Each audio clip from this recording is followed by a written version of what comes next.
всички негови воинства, хвалете го слънце и луна, хвалете го всички блестящи звезди. Нека хвалят името на Господа, защото Той каза и се сътвориха, заповяда и се създадоха, даде наредби, които няма да се нарушат. Браво! Браво!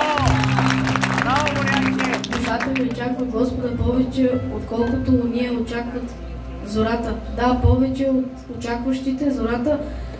Нека се надява Израил на Господа, защото в Него е милостта и в Него е изкуплението. И Той ще изкупи Израил от безгонията му. И името му ще бъде чудесен съветник, Бог могъщ, Отец на вечността, княз на мира.